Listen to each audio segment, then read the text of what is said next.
우리 함께 나누실 하나님의 말씀은 이사야서 52장 7절입니다. 이사야 52장 7절입니다. 본문이 한 절 이어서 짧으니까 우리 한번 큰 소리로 두 번 연거푸 합독하도록 하겠습니다. 좋은 소식을 전하며 평화를 공포하며 복된 소식을 가져오며 구원을 공포하며 시온을 향하여 이르기를 내 하나님이 통치하신다 하는 자의 산을 넘는 발이 어찌 그리 아름다운가. 우리 한번 더 읽겠습니다. 좋은 소식을 전하며 평화를 공포하며 복된 좋은 소식을 가져오며 구원을 공포하며 시온을 향하여 이르기를 내 하나님이 통치하신다 하는 자의 산을 넘는 발이 어찌 그리 아름다운가. 아멘. 오늘은 2025라는 제목을 가지고 말씀을 나누려고 합니다. 오늘 말씀의 제목은 2025입니다. 2025. 왜 2025인지는 나중에 설교 말미에 설명을 해드리도록 하겠습니다. 오늘 본문의 말씀에는 한 사람이 나오는데 이 한 사람은 복음을 들고 산을 넘는 사람입니다. 그런데 이 복음의 메시지가 뭐냐 하면 시온을 향하여 이르기를 내 하나님이 통치하신다가 이 사람이 전하고 있는 복음의 핵심입니다. 다시 말하면 좋은 소식, 복된 좋은 소식의 근본이고 그거의 핵심 그 전하는 자의 메시지가 하나님이 통치하신다는 겁니다. 하나님의 나라는 죽어서 가는 나라가 아닙니다. 믿으셔도 좋습니다. 죽지 않아서 하나님의 나라를 살아야 죽어서도 하나님의 나라를 사는 겁니다. 아주 간단하게 이해를 할 수 있어요. 상식적으로 생각해 봤을 때 하나님은 어디에나 계시고 언제나 계셨으며 앞으로도 그러실 것입니다. 그런데 우리 하나님이 우리에게 호흡을 주시고 안개와 같은 삶을 살아가는 이 땅에서 하나님의 말을 죽도록 듣지 않은 사람을 이 사람이 죽었다고 해서 하나님 나라로 들이실 이유는 없는 겁니다. 우리가 예수를 믿는다는 것은 우리의 삶의 방식이 바뀌는 겁니다. 생각의 구동체계가 바뀌는 겁니다. 우리가 예수를 믿는다는 것은 하나님의 통치에 순종한다는 걸 이야기하는 것입니다. 이 통치가 살아날 때에 우리에게 평안이 임하게 됩니다. 아이들 이야기를 또 해보려고 합니다. 저에게 경험이 많지가 않아요. 아마 이제 저도 50주를 바라보는 나이가 되었습니다. 꽃다운 나이 아닙니까? 방년 46입니다. 제가 이야기하고도 쑥스럽습니다. 아이들을 만나는 시간이 더 긴 것 같습니다. 제가 어른들을 만나서 교육을 받고 그리고 공부를 마치고 나서는 아이들을 가르치는 일들을 하기 때문에 주로 제 삶 가운데 아이들을 많이 만났어요. 그래서 조금 더 순진하고 순수한 인간 군상들 그리고 가능성이 많은 친구들, 그런 사람들과 지내게 되었습니다. 그런데 벌써 어릴 때에도 싹이 보입니다. 아, 이놈은 아무리 얼르고 달래도 공부를 안 하겠구나. 아, 이놈은 경험을 해봐야 알겠구나. 아, 이놈은 어려움을 겪어도 아이고 후회하지도 않고 그냥 그러고 살 놈이구나. 이런 거를 다 어렸을 때 보면 압니다. 아이들도 그래요. 자기가 누구의 말을 듣는가? 아이들도 그렇습니다. 자기의 생각에 자기가 좋은 대로 행하고 자기가 말을 듣고 싶고 이런 사람들이 좀 정해져 있어서 표가 나는 겁니다. 어떤 선생님 말은 잘 따르고 어떤 선생님 말은 잘 따르지 않고 그나마 마음에 맞는 선생님의 말을 잘 따라가다가도 언젠가는 그 말 자체도 잊어버리고 타고난 천성대로 살 때가 참 많이 있습니다. 우리도 하나님께서 우리에게 하시는 말씀이 정말 많습니다. 새벽으로 하나님이 말씀하여 주시죠. 구역에서 말씀하여 주시죠. 차를 타고 가면서 극동방송으로 말씀하여 주십니다. 어떤 때는 어떤 사람과 만남을 있을 때 하나님이 통찰력을 주셔서 깨닫지 못하는 걸 깨닫게 하십니다. 그런데 그 이후의 삶이 문제입니다. 그 말씀대로 살기보다는 관성에 젖어서 타성에 젖어서 나의 삶의 속도에 젖어서 하나님 말씀에 순종하기보다는 내가 하고 싶은 대로 할 때가 참 많습니다. 오늘 이후로 하나님의 나라가 임하시기를 주님의 이름으로 축원합니다. 하나님의 나라를 산다는 것 걱정이 없는 거예요. 선생님 말을 잘 듣는 친구들은 대체적으로 평안합니다. 선생님이 아무리 어려운 걸 시킨다 그래도, 아무리 불편한 걸 시킨다 그래도 그것을 시킨 사람이 다 책임을 지기 때문입니다. 하나님도 그렇습니다. 우리에게 많은 것들을 요구하시는 것 같지만 그 모든 것에 대한 책임은 하나님이 지십니다. 아멘입니다. 이게 저에게 얼마나 은혜가 되는지 몰라요. 한 가지 더 하나님의 놀라운 속성, 그리고 또 우리 하나님의 선하심과 또 우리 하나님의 참 대단하시다라고 제가 느끼는 지점은 하나님이 선불하셨다는 겁니다. 우리가 이렇게 일을 다하고 하나님의 책임을 나중에 후불제로 지는 게 아니라 어디서든지 사단의 참소가 되었든 육신의 고통이 되었든 이 땅의 삶의 정황이 되었든 그 누구도 깨뜨리지 못할 평안의 반석을 선불로 지불하셨고 그 위에서 통치를 따르라 라고 이야기하시는 분이 우리 하나님이십니다. 그 하나님의 통치를 받는 자들은 평안할 수밖에 없어요. 대한민국이 평안할 줄로 믿습니다. 저와 여러분이 평안할 줄로 믿습니다. 우리의 가정이, 우리의 교회가, 우리의 나라가 이렇게 하나님이 다스리는 온 세상은 평안하게 될 줄로 믿습니다. 그러면 이 오늘 본문에 나오는 다스린다, 하나님이 통치하신다라고 하는 이 하나님의 다른 이름이 누구인지 한번 살펴보았으면 좋겠습니다. 마태복음 2장 6절입니다. 우리 같이 한번 큰 소리로 읽도록 하겠습니다. 시작.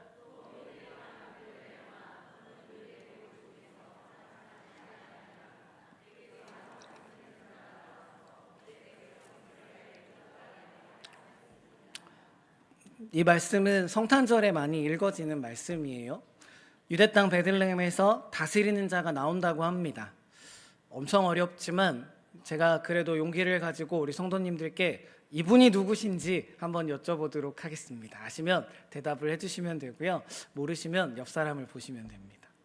이분이 누구실까요? 예수님이십니다. 예수님이 다스리러 오신 거예요. 인자는 섬김을 받으러 오지 않은 것 맞습니다. 대속물로 내어주신 것 맞습니다. 그러나 그걸 통해서 하나님께서 우리에게 원하시는 것은 인자가 우리를 다스리기를 원하시는 겁니다. 다스린다는 건 별로 그렇게 대단히 깊은 이야기가 아니에요. 오늘 내가 어떤 일을 행하여야 될지를 물어보는 것, 그분의 허락이 떨어지면 하는 것, 그분의 허락이 떨어지지 않으면 안 하는 것, 주님 말씀하시면 가는 것, 주님이 멈춰서라고 하면 서는 것, 하나님이 하라는 것 하고 하지 말라는 것 안 하고. 쉽습니까? 어렵습니까? 말이 쉽습니다. 한 구절 더 보면 좋겠습니다. 요한복음 17장 2절입니다. 이것도 큰 소리로 한번 읽어보겠습니다. 시작. 아버지께서 아들에게 주신 모든 사람에게 영생을 주게 하시려고 만민을 다스리는 권세를 아들에게 주셨음이로소이다. 아멘. 여기에 등장하는 아들은 누구겠습니까? 예수 그리스도이십니다. 예수 그리스도에게 만민을 다스릴 권세를 주셨으니까 우리가 이 말씀을 믿으면 하나님의 다스림, 그리스도의 다스림을 받을 수 있겠습니까? 없겠습니까? 있습니다. 아멘인 줄로 믿습니다. 하나님의 통치하심, 하나님이 나를 다스린다는 건 마음에서 믿음으로 시작하는 거예요. 내가 그걸 믿어야 되는 겁니다. 지금 이 순간에도 나를 다스리고 있다는 사실을 믿어야 되는 겁니다. 우리가 이런 믿음이 회복될 때에 하나님의 뜻을 행하고 하나님의 뜻을 따라 세상을 살아갈 수 있게 되는 겁니다. 우리 한 구절을 더 읽었으면 좋겠습니다. 이번에는 로마서 15장 12절입니다. 아까보다 더 큰 소리로 읽으면 좋겠습니다. 시작. 아닙니다. 자, 이제 읽겠습니다. 시작. 또 이사야가 이르되 이새의 뿔이 곧 열방을 다스리기 위하여 일어나시는 이가 있으리니 열방이 그에게 소망을 두리라 하였느니라. 아멘. 말씀들을 찾아갖고 왔어요. 오늘 본문의 말씀이 이사야서이고 또한 앞에서 읽었던 것들은 이사야서에 있는 글들을 기반으로 적힌 신약 성경의 본문들입니다. 다스리는 자가 어떤 일을 하는가? 다스릴 자를 보내주시는데 이 다스릴 자가 만민을 다스릴 것이고 이 만민을 다스리시는 그분이 열방의 소망이 되신다는 겁니다. 이 말씀을 준비한 두 가지 이유가 있습니다. 저는 요즘 사는 게 너무 팍팍합니다. 개인적으로 팍팍합니다. 당연히 저와 같이 팍팍하신 분들도 계실 테고 안 팍팍하신 분들은 조만간에 팍팍할 때가 오지 않겠습니까? 개인적으로 일이 잘 풀릴 때도 있고 안 풀릴 때도 있고 다 그런 거 아닙니까? 잘생겼다고 항상 행복한 건 아닙니다. 제가 송정교회 비주얼 담당이라서 대부분 행복하지만 또 하나는 국가적 상황 아니겠습니까?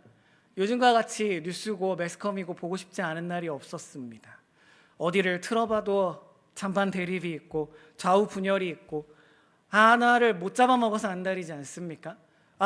이런 세상 참 팍팍하다. 하나님 저와 여러분을 말씀으로 위로하실 줄로 믿습니다. 예수 그리스도 그분이 우리를 다스릴 때 그것이 열방의 소망이 될 줄로 믿습니다. 그런 분을 우리가 모시고 있습니다. 하나님의 나라는 하나님이 다스리는 나라. 이 간단한 진리가 2025년에는 좀 우리 가운데 일어나면 좋겠습니다. 아직도 오늘의 제목이 왜 2025인지 모르시는 분들이 대부분일 겁니다. 이걸 뒤에 갖다 놔야 안 좋으시기 때문에 계속 마지막에 알려드리도록 하겠습니다. 그러면 하나님이 통치를 하시면 어떤 일이 일어나게 되는가? 그러면 도대체 이 메시아가 어떤 분이길래 다스리는 자를 보내주시겠다? 그분이 오시면 이런 일들이 일어날 거다 라고 적어놓은 게 이사야 61장 1절에서 3절 말씀입니다. 이것도 한번 같이 읽어보면 좋겠습니다. 시작. 주 여호와의 영이 내게 내리셨으니 이는 여호와께서 내게 기름을 부으사 가난한 자에게 아름다운 소식을 전하게 하려 하심이라. 나를 보내사 마음이 상한 자를 고치며 포로된 자에게 자유를, 갇힌 자에게 노임을 선포하며 여호와의 은혜의 해와 우리 하나님의 보복의 날을 선포하여 모든 슬픈 자를 위로하되 무릇 시온에서 슬퍼하는 자에게 화관을 주어 그 죄를 대신하여 기쁨의 기름으로 그 슬픔을 대신하며 찬송의 옷으로 그 근심을 대신하고 그들이 의의 나무 곧 여호와께서 심으신 그 영광을 나타낼 자라 일컬음을 받게 하려 하심이라. 아멘. 우리 1절부터 다시 한번 띄워주시면 감사하겠습니다. 이 말씀은 누가복음에도 그대로 사도는 아니죠. 누가가 기록해서 인용한 본문이에요. 누가가 이사야의 말씀을 인용해서 썼습니다. 주 여호와의 영 성령이 내게 내리셨으니 내리신 이유가 뭐냐면 하나님 기름을 부어주시고 가난한 자들에게 복음을 전하게, 좋은 소식을 전하게 한다. 이게 예수님이 하시는 사명이고 메시아가 이런 일을 하러 오신 겁니다. 그러면 복음은 아까 뭐라 그랬습니까? 복습. 단 10분 전에 우리 나눈 이야기, 까먹으시면 안 되는 그 이야기, 복음의 핵심, 복음의 정수, 복음을 한마디로 이야기하면 뭐다? 사랑합니다. 한 달 뒤에 똑같은 설교를 해도 되지 않을까? 복음 좋은 소식은 뭐냐면 하나님이 통치하신다. 통치하시는 분이 누구시다? 예수 그리스도시다. 오늘 이야기를 반복적으로 하고 있습니다. 좋은 소식, 아름다운 소식을 가난한 자들에게 전해주는데 그들에게 하는 이야기가 뭐냐면 하나님이 다스리실 거다. 여호와가 통치하는 나라가 올 것이다. 하나님이 통치하시면 이런 일들이 일어나게 되는데 첫 번째, 마음이 상한 자를 고쳐주신다는 겁니다. 오늘 이 시간에 치유받으시기를 주님의 이름으로 축원합니다. 개인적인 상처가, 국가적인 상처가, 사회적인 상처가 오늘 이 시간 이후로 조금씩 여물어 가기를 우리는 오늘 밤에 또 기도할 것이고 국가를 주의 이름으로 축복할 것이고 나의 삶을 기도로 일으켜 세울 것입니다. 하나님이 그 상한 마음을 고쳐주실 줄로 믿습니다. 두 번째가 포로된 자에게 자유를 주는 겁니다. 포로된 자는 다 아시죠? 포로된 자는 진짜로 포로가 된 겁니다. 포로는 언제 발생하냐면 전쟁 시에 발생하게 돼요. 전쟁하지 않으면 포로라고 하지 않아요. 구금되거나 억류되거나 이렇게 이야기합니다. 두 나라가 전쟁을 하다가 한쪽에 있는 나라 군인이나 백성이나 사람이 다른 나라로 잡혀가게 되면 이 사람은 포로입니다. 포로된 자는 국적이 어디겠습니까? 원래 잡혀온 나라 아니겠습니까? 이 사람의 마음은 언제나 자기 나라의 음식과 자기의 가족들과 고향들과 자기의 문화들이 그립지 않겠습니까? 이렇게 하늘의 시민권을 가진 우리는 어쩌면 포로의 심정으로, 나그네의 심정으로 이 땅을 살아가는 줄로 믿습니다. 하나님이 우리 가운데에 오시면, 우리를 통치하시면 우리에게 자유를 허락하여 주시는데, 그 자유의 내용은 무엇이냐? 따라해 보실까요? 하나님의 나라를 살게 하신다. 하나님의 나라를 살게 하는 겁니다. 고향의 법을 따라 살아가게끔 하는 겁니다. 질병을 이기게끔, 가난을 이기게끔, 상황을 이기게끔 하나님의 나라의 법대로 살아갈 수 있도록 포로된 자를 자유케 하신다는 것이 예수님 메시아가 오셔서 한 일입니다. 그 다음은 갇힌 자에게 노임을 선포하는 겁니다. 갇힌 자에게. 누가복음에는 억눌린 자들을 자유케 한다고 표현되어 있어요. 압제받는 자들, 우리가 선을 행하고 싶지만 눌려있는 모든 것들, 이것에서부터 노임을 받게 하는 것, 이게 하나님이 통치할 때 일어나는 일인 줄로 믿습니다. 우리 성도님들은 선을 행하려고 할 때 무엇이 여러분의 발을 묶고 있습니까? 재정적인 상황입니까? 아니면 마음의 상처입니까? 그렇지 않으면 게으름과 나태함입니까? 그렇지 않으면 하나님의 뜻이 어디에 있는 무지입니까? 내가 선을 행하고자 할 때에 나를 묶고 있는 모든, 다시 말하면 하나님의 통치를 따라가고자 하고 하늘 시민권을 가지고 하늘나라 사람처럼 살아가려고 할 때에 걸림이 되는 모든 것들이 십자가에서 해결되었음을 선포하셨고, 그 약속은 오늘도 유효한 줄로 믿습니다. 우리가 이런 믿음을 가지고 있어요. 예수님이 이제 이런 이야기도 하셨어요. 이렇게 본인에 대해서 내가 이런 일을 하러 왔다, 내가 다스리는 자다, 내가 다스리면 이런 일이 일어날 거다 라고 누가복음에 이야기를 하시고, 그 다음에 나오는 말이 재밌습니다. 누가복음 4장 24절로 27절까지입니다. 이건 제가 읽어드릴게요. 이 앞절에 이렇게 나와 있어요. 내가 이렇게 갇힌 자들을 자유롭게 할 것이다 라고. 또 이르시되 내가 진실로 너희에게 이르노니 선지자가 고향에서는 환영을 받는 자가 없느니라. 내가 참으로 너희에게 이르노니 엘리야 시대에 하늘이 3년 6개월간 닫혀 온 땅에 큰 흉년이 들었을 때에 이스라엘에 많은 과부가 있었으나 엘리야가 그 중에 한 사람에게도 보내심을 받지 않고 오직 시돈 땅에 있는 사렙다의 한 과부에게 뿐이었으며, 또 선지자 엘리사 때에 이스라엘에 많은 나병 환자가 있었으되 그 중에 한 사람도 깨끗함을 얻지 못하고 오직 수리아 사람 나아만 뿐이었느니라. 예수님이 이런 얘기를 하셨어요. 이게 어떤 맥락인지 설명을 해드리면 오늘 이해를 우리가 좀 더 잘할 수 있을 겁니다. 고향에서 선지자가 환영을 받지 못해요. 고향에서 선지자가 환영을 받지 못합니다. 왜 그러냐면 고향에서는 이 사람이 누군지 너무 잘 아는 거예요. 어린 시절에도 봤고, 아이고 저거 옛날에 저지레 하더니 이제 선지자 노릇한다고 하네, 야 일로 와봐, 너 다른 지방에서 한 것처럼 우리 집에도 한번 해봐. 이렇게 하나님의 말씀의 권위가 떨어져 버리는 겁니다. 그런 사람들에게 예수님이 하신 말씀이, 보아라, 엘리야 시대에 국가적인 재난이 있었고 그 국가적인 재난으로 말미암아 가난한 사람들이 많았으나 하나님이 보내신 집은 한 영혼 사렙다 과부밖에 없었다. 선택받은 자, 하나님의 말씀을 들을 준비가 되어 있는 자, 하나님이 그에게 말씀을 보내어 주시고 하나님이 그에게 순종할 수 있는 마음을 주시는 줄로 믿습니다. 이스라엘 땅 가운데에 수많은 나병 환자가 있었으나 그들 중에 한 사람도 고침을 얻지 못하였고, 요단강에 7번 씻었던 나아만만이 고침을 받은 것이, 이것이 바로 고향에서 선지자가 환영을 받지 못한다는 것에 대한 설명입니다. 쉽게 얘기하면 우리 말씀이 너무 익숙하지 않습니까? 제가 오늘 여기서 전하는 말씀도 언젠가 누군가에게 들어본 말씀이 아니겠습니까? 성경은 한 번도 변한 적이 없기 때문에 지나간 2000년 동안에 동일한 복음의 말씀을 듣고 또 들었으며, 쓰고 또 썼으며, 전하고 또 전했습니다.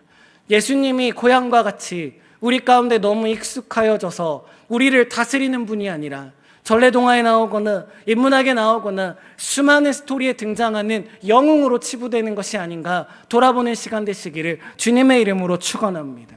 이 예수님이 권위를 회복하실 때 우리에서 익숙함과 타성을 넘어서 관성을 넘어서 습관을 넘어서 나를 이끌고 나를 세우고 나를 통치하는 동력의 근원이 되실 때에 우리의 삶이 새로워지게 되며 우리가 사렙다 과부와 같이 은혜 입은 사람이 될 줄로 믿습니다. 나아만과 같이 고침받는 자가 될 줄로 믿습니다. 4장 28절 말씀에는 이 상황에 대해서 이렇게 이야기합니다. 회당에 있는 자들이 이것을 듣고 다 크게 화가 났다고 해요. 회당에서 듣는 사람들이 예수님의 말씀을 알아들은 거예요. 그 이야기가 제가 오늘 해드린 이야기입니다. 하나님의 말씀이 변한 게 아닌데 왜 이 말씀을 너무 익숙하고 당연하고 쉽다고 생각을 해서 제대로 듣지도 않고 알고 있는 말씀도 순종하지 아니하는가? 회당에 있었던 서기관과 바리새인과 율법학자들이 화가 났습니다. 우리의 마음에 어쩌면 하나님의 말씀을 순종하지 않는 가장 큰 동기는 그러고 싶지 않은 거 아니겠습니까? 한번 생각해 보셔야 돼요. 그냥 굳이 그러고 싶지 않은 겁니다. 지금까지 예수 잘 믿었는데 더 뭐가 필요하지? 지금까지 아무 문제 없이 왔는데 내 은혜가 내게 족한데 더 어떤 걸 해야 되는가? 우리가 이러한 타성과 관성을 깰 때에 올해의 표어와 같이 성숙하고 성장하고 그리스도 예수 안에서 자라나게 되는 줄로 믿습니다. 신앙의 단계가 있죠. 오늘 이제 다시 본문으로 돌아오면 오늘 본문에 있는 말씀을 제가 한번 다시 읽어드리도록 하겠습니다. 좋은 소식을 전하며 평화를 공포하며 복된 소식을 가져오며 구원을 공포하며 시온을 향하여 이르기를 내 하나님이 통치하신다 하는 자의 산을 넘는 발이 어찌 그리 아름다운가. 우리의 신앙의 목표점은 예수님을 닮아가는 것이고 예수님을 닮아가는 끝자락에는 세례요한과 같이 주의 오실 길을 예비하는 자들이 있는 줄로 믿습니다. 우리는 그것을 위해서 가는 겁니다. 초림 때도 주의 길을 준비하는 수많은 선지자들과 마지막 선지자로 불리우는 세례 요한을 보내셔서 광야의 길을 내시고 다스릴 자를 보내주셨습니다. 예수님이 재림하실 때도 주의 길을 예비하는 많은 성도들이 있고 그 후에 예수님이 오실 줄로 믿습니다. 우리가 언제까지 하나님께 받기만 하고 드리는 게 없어서야 되겠습니까? 하나님께서 우리에게 오늘 맡겨주신 사명은 그렇다면 너희가 먼저 자유를 누리고 그렇다면 너희가 먼저 은혜를 받고 그 다음에는 너희가 산을 넘는 자들의 아름다운 발이 되어야 되지 않겠는가?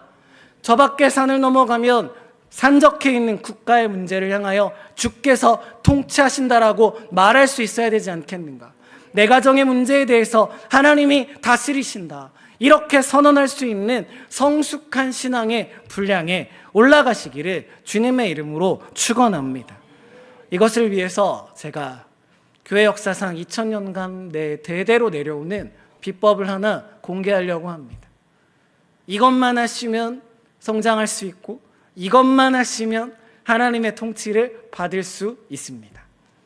물론 열심히 하셔야 됩니다. 이렇게 침묵이 가야 진짜 궁금해집니다. 따라해 보실까요? 말씀과 기도. 말씀과 기도. 말씀을 읽지 않은데 하나님의 통치를 어떻게 받습니까? 학교를 안 가는데 공부를 어떻게 잘해요? 부모님하고 안부 통화를 안 하는데 살아계신지 안 살아계신지 어떻게 압니까? 교회는 이를 위해 첫 번째 단계로 담임 목사님 통하여서 비전을 선포하셨죠. 큐티책이 3월부터 시작됩니다. 사모하는 마음으로 읽으시고 매일매일 주시는 하나님의 말씀에 순종하겠다. 오늘 나는 이 말씀을 받았으니 이 말씀의 통치에 따라가보겠다. 결단할 때에 하나님이 능력을 주시고 하나님이 삶을 일으켜 세워주시고 우리를 통하여 세상을 변화시킬 줄로 믿습니다. 기도하지 않는데 메시지가 잘 됐는지 잘못됐는지는 어떻게 압니까? 물어봐야 될 거 아닙니까? 하나님 오늘 저에게 이거 주신 거 맞습니까?